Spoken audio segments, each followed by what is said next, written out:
Hello friends, welcome back to our channel. स्वागत है आप सभी का आपके अपने YouTube channel never stop learning पर।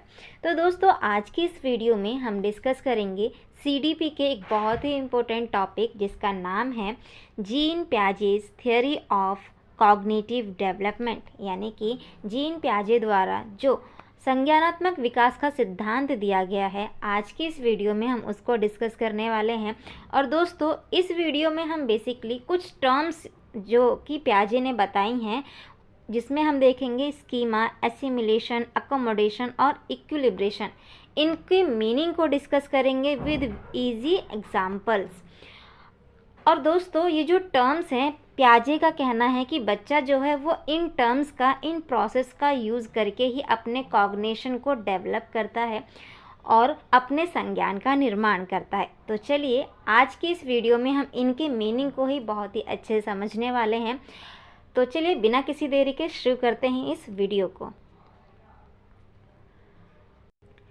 तो दोस्तों, थियोरी को जानने से पहले सबसे पहले हम जानेंगे इस थियोरी को देने वाले के बारे में। तो इस थियोरी को देने वाले हैं जीन प्याजे। तो बात करें जीन प्याजे की, तो दोस्तों ये हैं स्विट्जरलैंड के मनोवैज्ञानिक, और इनका मानना है कि बच्चा जो है वो अपने संज्ञान का निर्माण स्वयं करता है। ऐसा प्याजे का कहना है, बच्चा अपने संज्ञान का निर्माण खुद करता है। बच्चा जो होता है वो विभिन्न गतिविधियों के माध्यम से, विभिन्न खोजों के माध्यम से अपने कॉग्निशन, अपने संज्ञान का विकास करता है। इसीलिए प्याजे जो हैं वो बच्चे को कंस्ट्रक्टिविस्ट कहते हैं। क्या कहते हैं? कंस्ट्रक्टिविस्ट कहते हैं। और कंस्ट्रक्टिविस्ट कहते हैं प्याजे बच्चे को। इनके अनुसार बच्चा जो है वो अपने संज्ञान को, अपने कॉग्निशन को खुद बनाता है, उसका निर्माण खुद करता है। इसीलिए ये बच्चे को कंस्ट्रक्टिविस्ट की संज्ञा देते हैं, संरचनावादी की संज्ञा देते हैं। वो अपने संज्ञान की संरचना का निर्माण खुद करता है इसीलिए। अब इसके अलावा ये बच्चे को एक और संज्ञा देते हैं, वो है लिटिल साइंटिस्ट। इन्होंने बच्चों को लिटिल साइंटिस्ट कहा है, लिटिल साइंटिस्ट कहा है। इनके अनुसार बच्चा जो होता है वो एक लिटिल साइंटिस्ट होता है, और वो एक साइंटिस्ट की तरह ही चीज़ों पर रिसर्च करता है, अलग अलग एक्टिविटी करता है, और जो खोज ही करता है उसके पीछे वो कारण और प्रभाव को समझते हुए अपने संज्ञान को खुद विकसित करता है। इसीलिए इन्होंने बच्चे को क्या कहा? लिटिल साइंटिस्ट कहा है। तो हमने देखा प्याजे के बारे में। प्याजे कहते हैं बच्चे अपने संज्ञान का निर्माण खुद करते हैं विभिन्न गतिविधियों के माध्यम से। वो विभिन्न चीज़ों को देखते हैं, उनके साथ गतिविधि करते हैं और फिर अपने संज्ञान का निर्माण करते हैं। इसीलिए इन्होंने जो बच्चा है उसे कंस्ट्रक्टिविस्ट की संज्ञा दी है, जिसे हम हिंदी में संरचनावादी कहते हैं। और इन्होंने बच्चों को लिटिल साइंटिस्ट कहा है, और इनका कहना है कि बच्चा जो होता है एक साइंटिस्ट की तरह डिफरेंट खोज करता है, डिफरेंट रिसर्चेस करता है, और उस रिसर्च के पीछे कारण और प्रभाव को समझते हुए अपने जो कॉन्सेप्ट है, दुनिया के बारे में जो समझ है, उसका निर्माण करता है, उसको विकसित करता है।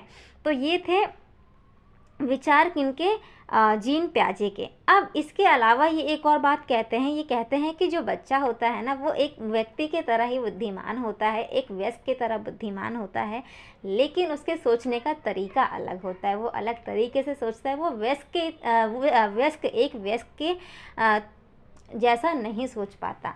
बुद्धिमान उतना ही होता है, लेकिन सोच जो होती है वो अलग होती है।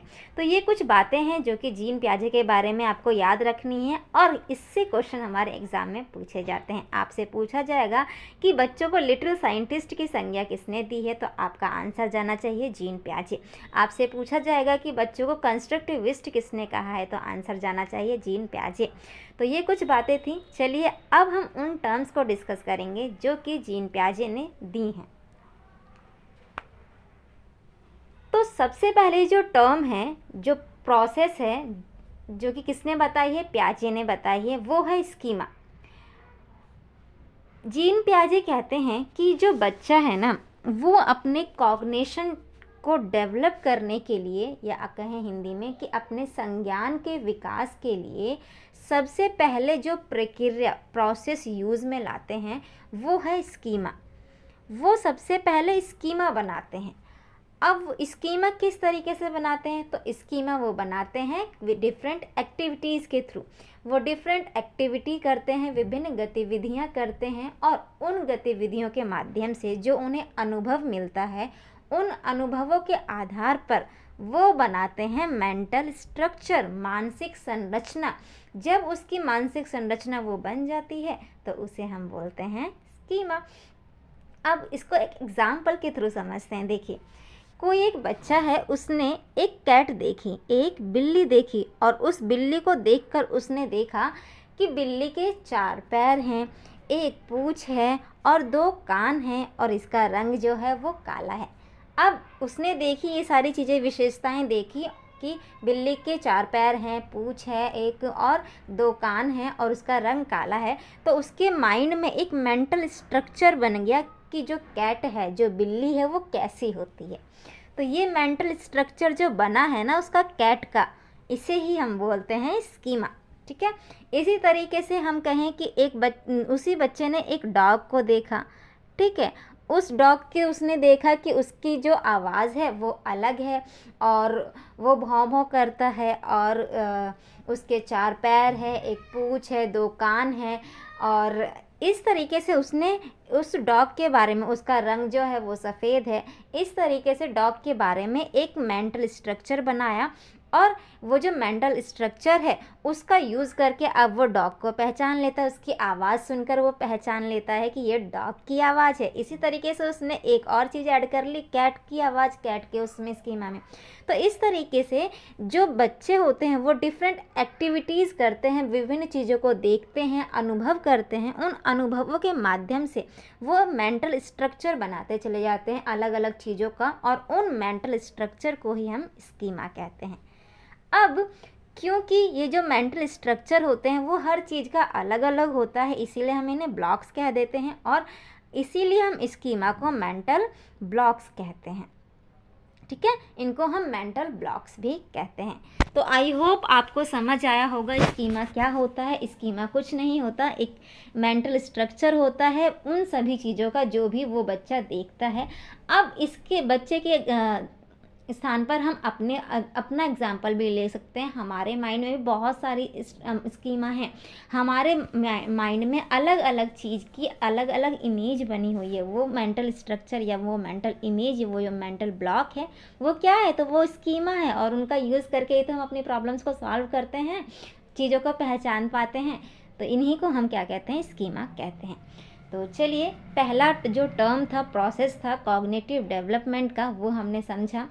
अब चलते हैं दूसरे टर्म पर जो कि पियाजे ने दी है। दूसरा टर्म बताया इन्होंने, पियाजे ने, एडेप्टेशन, जिसे हम हिंदी में बोलते हैं अनुकूलन। अब याद रखिएगा जो पिछला हमने अभी देखा स्कीमा को, इसको हिंदी में भी हम स्कीमा के नाम से ही जानते हैं। तो इंग्लिश में आप याद रखिएगा, एग्ज़ाम में स्कीमा ही वर्ड आता है। तो अब आगे चलते हैं। दूसरा जो प्रोसेस बताया पियाजे ने वो है अडॉप्ट। अब बात करें दूसरे टर्म जो कि पियाजे ने दी है, वो है अडॉप्टेशन। पियाजे कहते हैं कि बच्चा जो है वो अपने संज्ञानात्मक विकास के लिए, या कहें इंग्लिश में कॉग्निटिव डेवलपमेंट के लिए, जो दूसरी प्रक्रिया प्रयोग में लाते हैं वो है अडॉप्टेशन। स्कीमा के बाद वो अडॉप्टेशन का प्रयोग करते हैं, यानी अनुकूलन, जिसे हम हिंदी में कहते हैं। अब ये है क्या?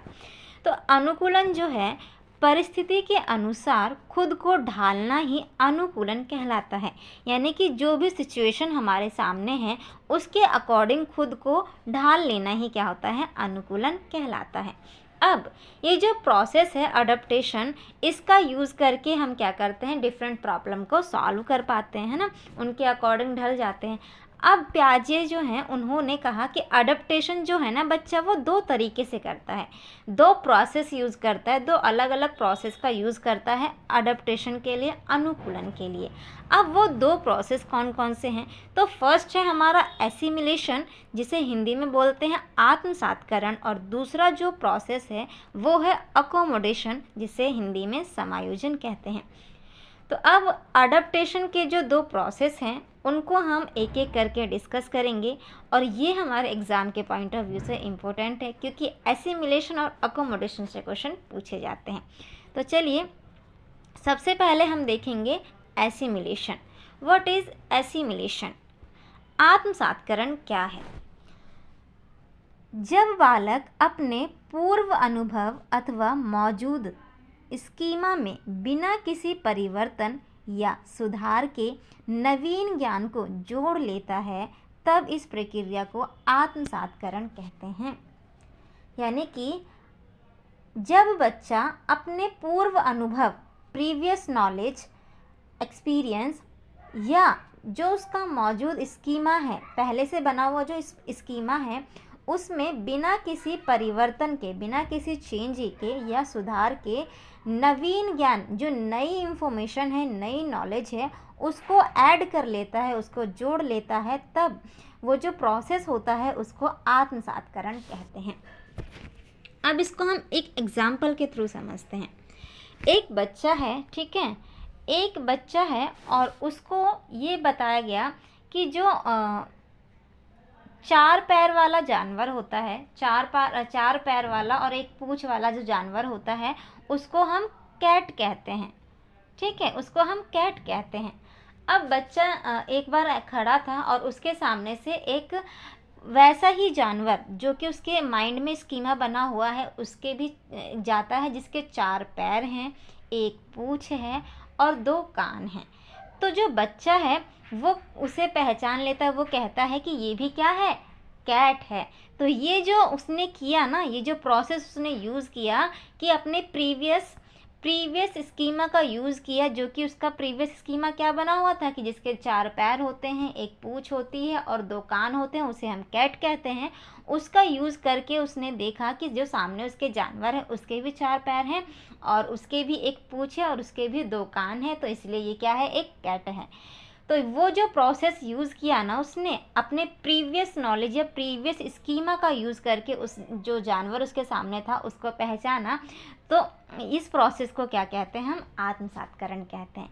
सीधी सिंपल बात, जब बच्चा जो उसका स्कीमा पहले से बना हुआ है उसमें बिना किसी चेंज के उसका यूज़ करके जो सामने न्यू नॉलेज है, न्यू चीज़ है, उसको पहचान लेता है, या कहें कि उसको उसमें जोड़कर बता पाता है चीज़ों को, तो उसे हम बोलते हैं एसिमिलेशन, आत्मसातकरण, ठीक है। अब चलते हैं नेक्स्ट, जो कि प्रोसेस।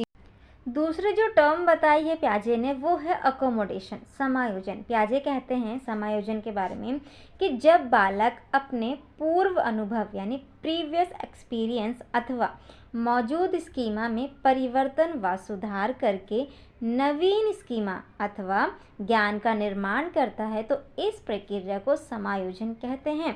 पियाजे कहते हैं कि जब बच्चा अपने प्रीवियस नॉलेज या प्रीवियस जो उसका एक्सपीरियंस है किसी भी चीज़ को लेकर, या किसी भी चीज़ का जो पहले स्कीमा बना हुआ है उसमें क्या करता है, चेंज करता है, परिवर्तन करता है और उसमें बदलाव करके नवीन यानी नया स्कीमा या ज्ञान का निर्माण करता है, तो इस प्रक्रिया को समायोजन कहते हैं। यानी कि जब बच्चा उसका जो पहले से स्कीमा बना हुआ है उस स्कीमा में, किसी भी चीज़ का जो पहले से स्कीमा बना हुआ है उसमें क्या करता है, परिवर्तन करके एक नया स्कीमा तैयार करता है उसी चीज़ का, तो उसे क्या कहते हैं, उसे हम कहते हैं अकोमोडेशन। अब इसको भी हम एग्जाम्पल से समझते हैं। पिछला ही एग्जाम्पल लेते हैं कि हमने देखा था कि बच्चा जो था उसका एक स्कीमा बना था कि जितने भी जानवर के चार पैर होते हैं और एक पूँछ होती है और दो कान होते हैं वो बिल्ली होती है। तो ऐसे सभी जानवर जिनके चार पैर हैं, एक बिल्ली है और दो कान है, वो चार पैर, एक पूँछ और दो कान है, उसे हम बिल्ली कहते हैं। लेकिन बच्चे को ये बताया जाता है कि सभी जानवर जो हैं वो ऐसे नहीं सभी जानवर जिनके 4 पैर होते हैं, 1 पूँछ होती है और 2 कान होते हैं, वो बिल्ली नहीं होती। वो कुत्ता भी हो सकता है, वो कोई दूसरा जानवर भी हो सकता है।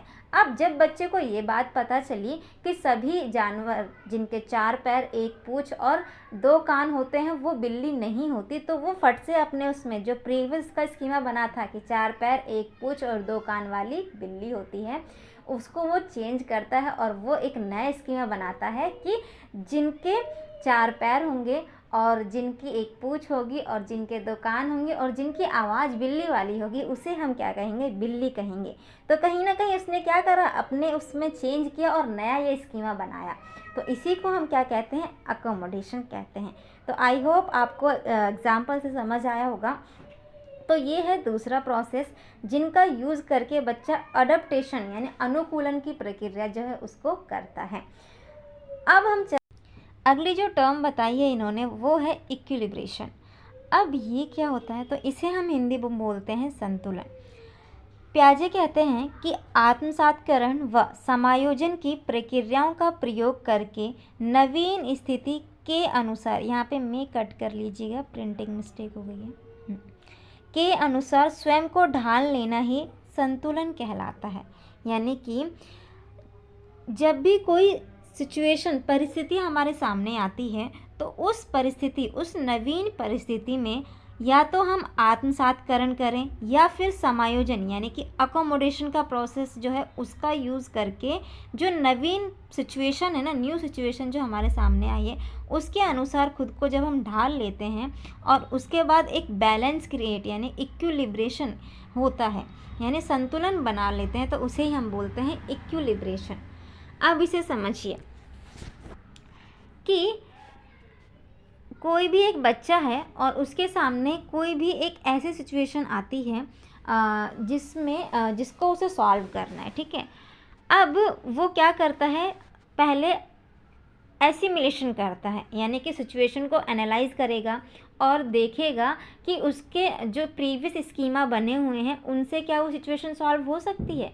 तो अगर उससे वो सॉल्व हो जाती है तो क्या हो जाएगा, संतुलन हो जाएगा यानी इक्विलिब्रेशन हो जाएगा। और अगर उस प्रोसेस का यूज़ करके, एसिमिलेशन का यूज़ करके वो प्रॉब्लम, वो जो सिचुएशन है वो हैंडल नहीं हो पाती, तो वो कौन सी सिचुएशन हो जाएगी, वो हो जाएगी डिसइक्विलिब्रियम की सिचुएशन। और अब जब वो असंतुलन की स्थिति में है तो अब एक तो उसने करके देख लिया, इससे सॉल्व नहीं हुआ, तो अब वो करेगा क्या, अकोमोडेशन यानी कि प्रीवियस स्कीमा जो उसमें चेंज करेगा, देन वो क्या कर पाएगा, जो नवीन परिस्थिति है उसके अनुसार खुद को ढाल पाएगा।